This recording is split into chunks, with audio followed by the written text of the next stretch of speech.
ঢাকা বিশ্ববিদ্যালয়ের ইন্টারন্যাশনাল রিলেশনশিপের professor doctor Shahiduzzaman, আমি ওনার একটা বক্তব্য দেখতেছিলাম। উনি বলতেছিল যে উনি নাকি একটা টক শোতে দেখছেন জয়শঙ্কর সাহেব, ভারতের পররাষ্ট্রমন্ত্রী, উনি বলতেছেন the very creation of Bangladesh is a threat to the north east provinces.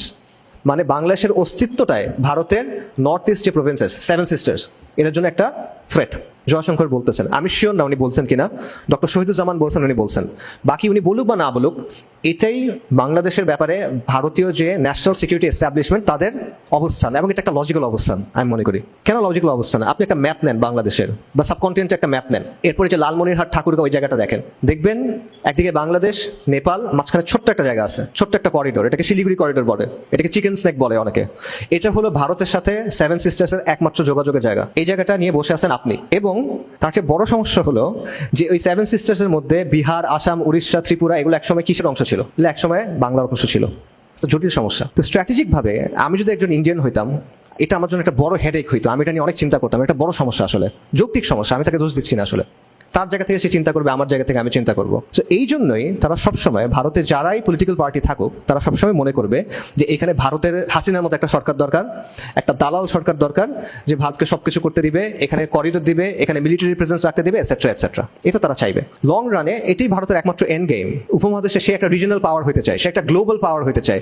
তার পেটের ভিতরে সে এরকম একটা প্রবলেম নিয়ে টিকে থাকতে পারবে? এটা হয় না। একদিক থেকে দেখলে আমরা অনেক দুর্বল পজিশনে আছি, আমাদের তিন দিকে ভারত, একদিকে সমুদ্র।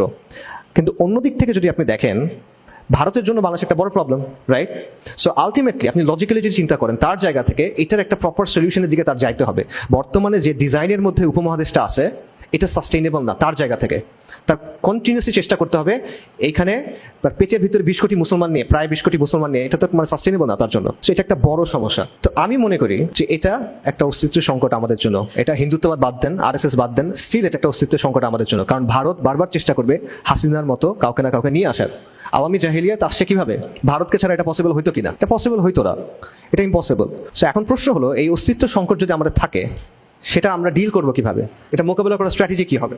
তো এটা কি হবে? ইনক্লুসিভ সমাজ, দায় ও দরদের রাজনীতি, সাম্য, মানবতা, ইনসাফ, এগুলো দিয়ে হবে না।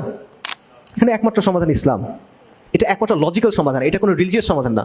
আমি আবারও বলছি, আমি মনে করি প্র্যাগম্যাটিক্যালি একমাত্র সমাধান এখানে ইসলাম। এটা ছাড়া আর কোনো ভায়াবল সলিউশন এখানে নাই। যদি আপনি দিল্লির আগ্রাসন মোকাবেলা করতে চান, যদি আপনি সেকুলারাইজেশনের ফোর্সকে থামাইতে চান, যদি আপনি একটা কোহেসিভ শক্তির মাধ্যমে এই ভূখণ্ডকে একসাথে রাখতে চান, যদি আপনি কালচারাল হেজেমনিকে ভাঙতে চান, তাহলে আপনার ইসলামকে লাগবে।